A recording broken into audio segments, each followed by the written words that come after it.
Hey everyone, Motorcycle Mouse, and back to you guys with another video. I'm at a location that I've already camped before, so I'm going to use this location. It's getting ready to rain any minute now. It's been raining off and on all weekend, so I'm going to gather up everything to start my fire, get my shelter put up, and then I'll get back with you guys as soon as I get everything ready. So I'll get that done and turn you back on. Okay guys, in case y'all couldn't hear me, I said that I've camped at this place before, and this is where I'm going to set up camp for tonight, and I'm going to get a fire started. I've got a little bit of my stuff there to start the fire, but I'm going to go look for some stuff to get the fire started. I don't know if you guys can tell it, but my allergies are killing me out here right now.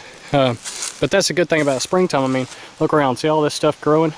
This is springtime. If you were a hungry Indian in the winter, you can eat good right now.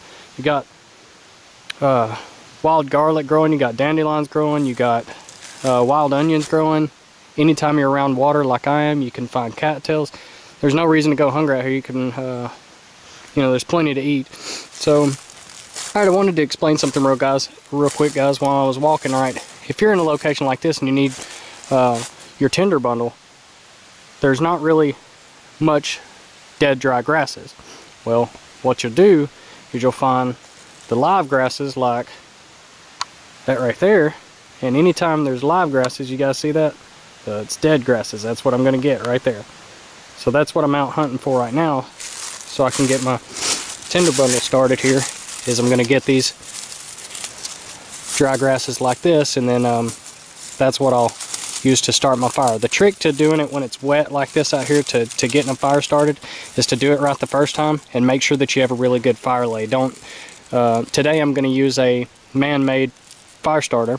You guys know I usually do it as primitive as possible, but today I'm going to use man-made. But a lot of problem that people have is whenever they use something that's man-made is they skimp on the fire lay, and they just assume that, alright, if I do a crappy fire lay, technology will bail me out. Well, that's not always the case. That's why you've probably seen someone yourself with a lighter, you know, and they've got a lighter, they've got lighter fluid, and they still have trouble getting a fire started. That's because they go ahead and assume that they're not going to have any problems getting the fire started because they have technology on their side. But anyway, let me get this fire, everything gathered up for the fire, and I'll turn you back on.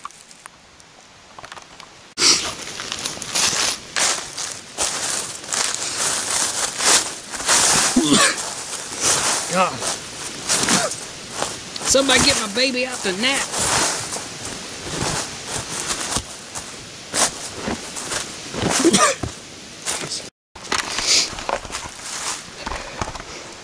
So I didn't bring my tripod with me, so sorry if some of this camera work's a little bit shoddy, but I cleared out a spot here. People have asked me, you know, exactly what you need to do a fire. Well, here it is. You need a tinder bundle, good size. That's a little bit small, but that'll work as long as you set up your fire lay properly. Then you're going to want this size, which is, you know, pencil lead size or smaller. You're going to want about that much of that. Then you're going to want about your pinky width. And then you just work your way on up until you're burning logs that big. But you got to go slowly, just little by little, bigger and bigger. As the fire gets bigger, you can add bigger stuff. Alright. These gnats are driving me insane. And see, guys, I'm allergic to pine.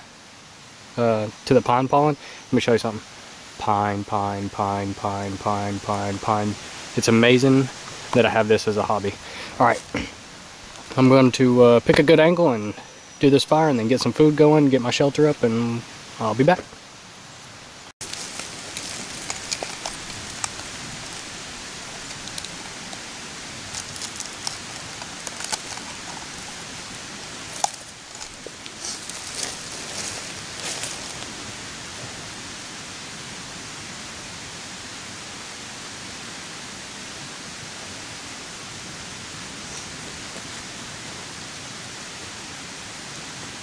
It's getting really close to dark, so I'm going to use a man-made fire starter today.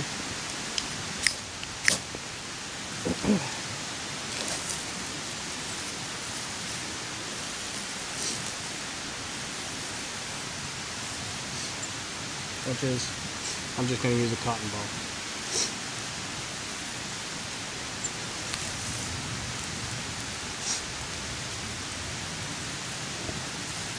Alright, here we go.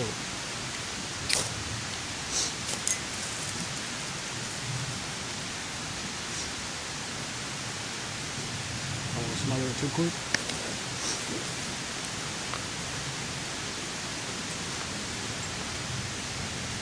I like that knife. That's a really good knife. That's the Mora Bushcraft. Good knife.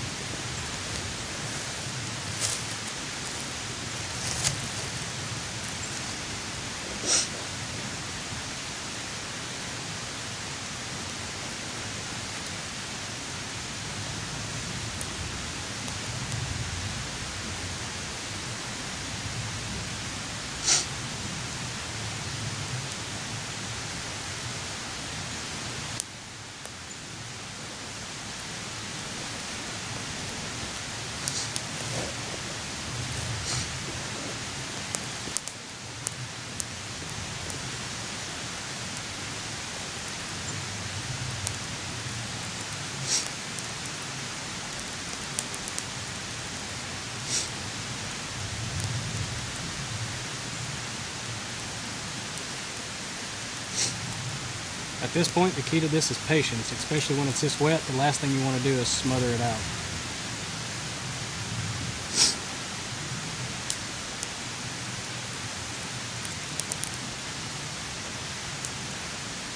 Start off small and then work your way up.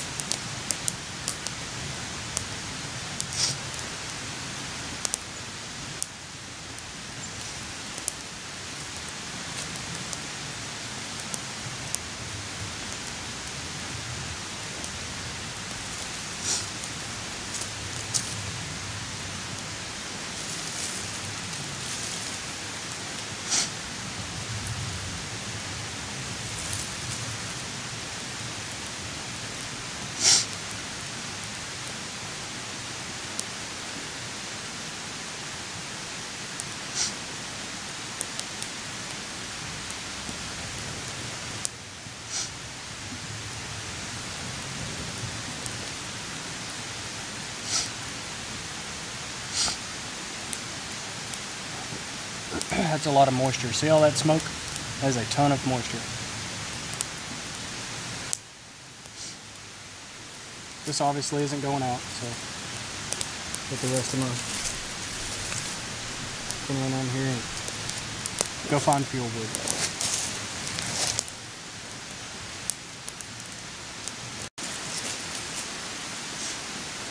You can definitely tell how wet it's been outside, how much steam's coming off this. Which if you need it to burn any hotter, you can always, give it a little oxygen by blowing on it. Clear this out a little better.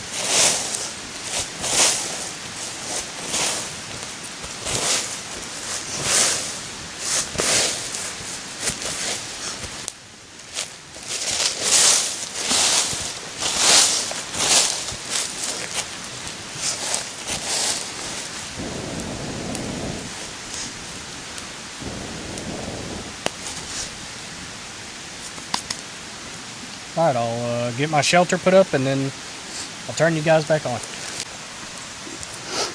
Alright, so I got the fire going. Man, I need a Benadryl. I am sneezing and sniffling and everything. So the fire's going now. It's going pretty good. Been going about 15 minutes. Got the shelter set up. I don't know if you can see it from all the steam and smoke. Put the shelter set up. That'll be where I'm staying for the evening anyway.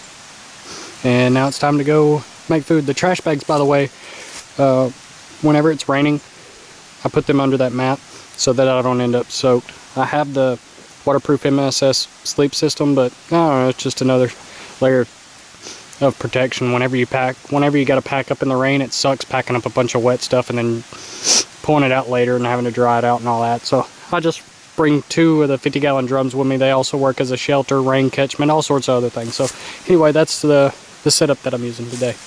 Let's go get some dinner going. Looks like as good a place as any.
That's beautiful.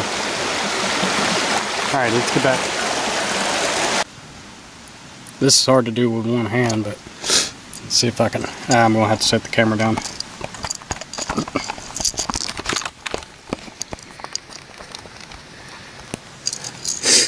I always keep a little container like this because I bring Benadryl and Imodium and things like that, Tylenol, NSAID, stuff like that.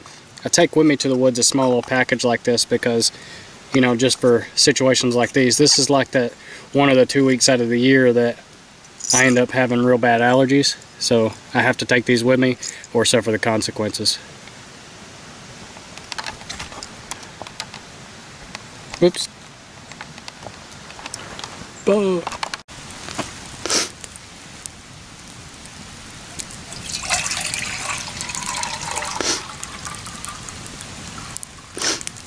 That'll be enough for dinner.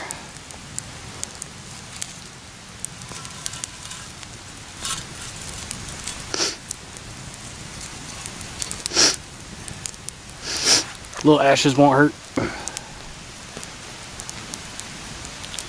till I've used that.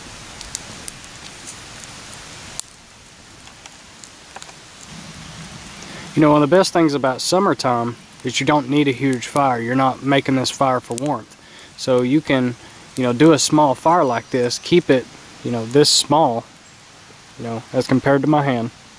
Keep it that small, and when you're done cooking, you just put it out. You don't have to have a fire all the time. And, you know, you could do alcohol stoves pretty much just as easy, but I don't know, I just like gathering my own stuff, I guess. I have an alcohol stove, I just hardly ever use it.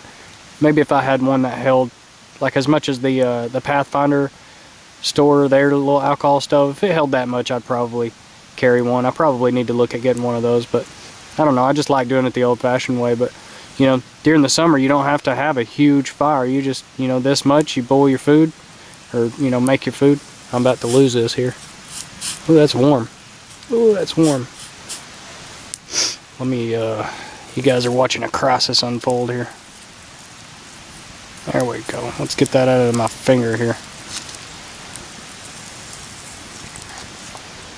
But anyway, yeah, you just boil your water for your food, and then you can put the fire out and don't have to keep tending to the fire. You don't have to collect a bunch of firewood. Makes for a lot less work. Alright, let me get this food going and I'll get back to you. Hey, I wanted to bring up something else here. When your water gets to the point that it's boiling, you don't have to boil it any longer than that around here. And I live in Georgia, by the way.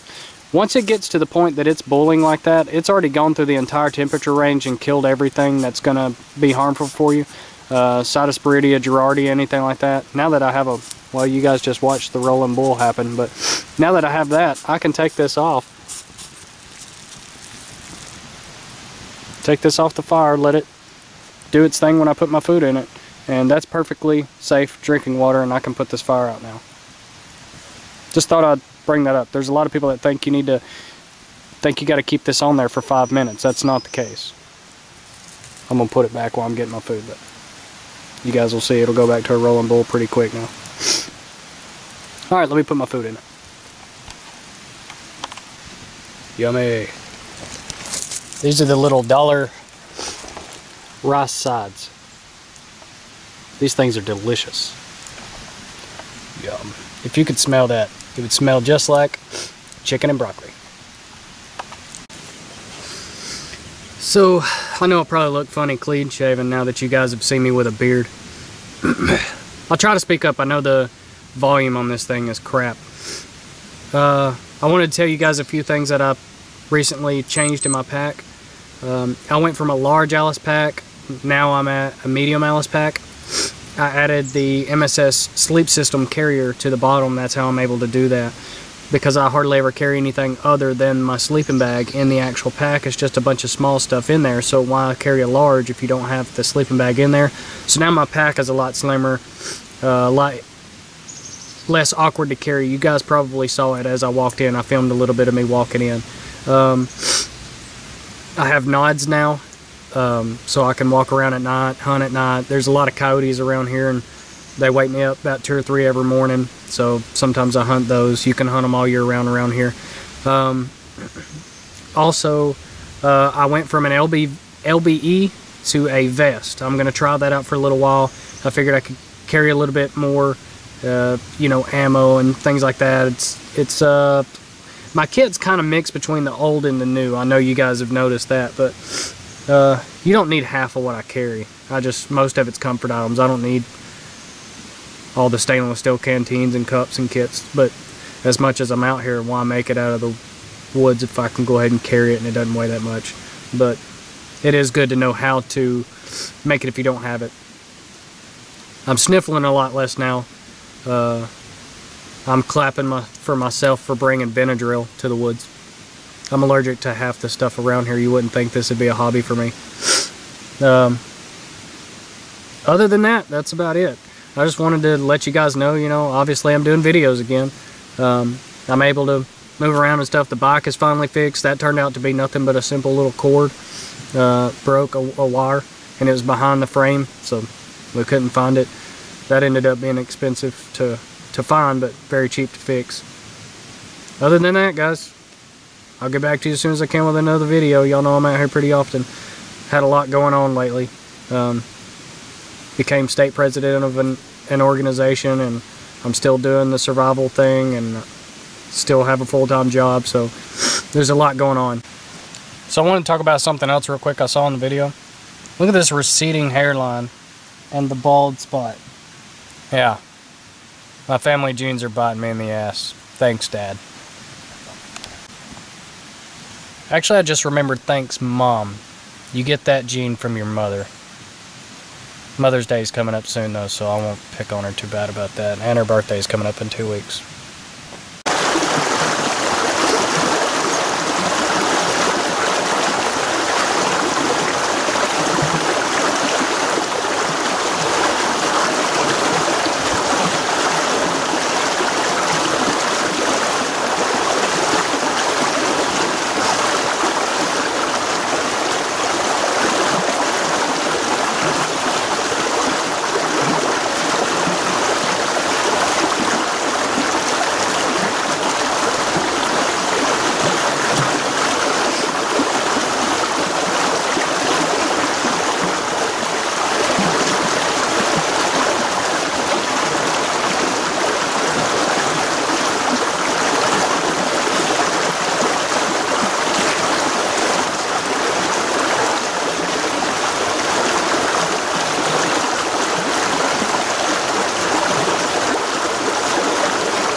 I just wanted to show you guys that I do trust this filter.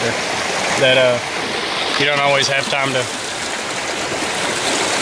boil your water. So sometimes it's nice to filter.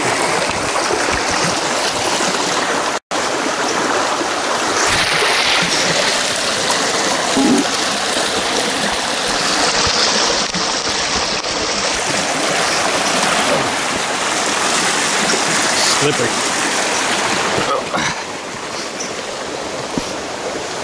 Alright guys, I just want to show you guys that I trusted that filter, the Life Straw. It's starting to get dark now. There's camp over there. It's starting to get dark, so I'm probably about to pack up. I don't think I'm going to spend the night tonight. So, alright guys, well, I'm glad to be back with the videos. Hope you guys enjoyed it, and I'll be back to you as soon as I can with another one. Thanks for watching.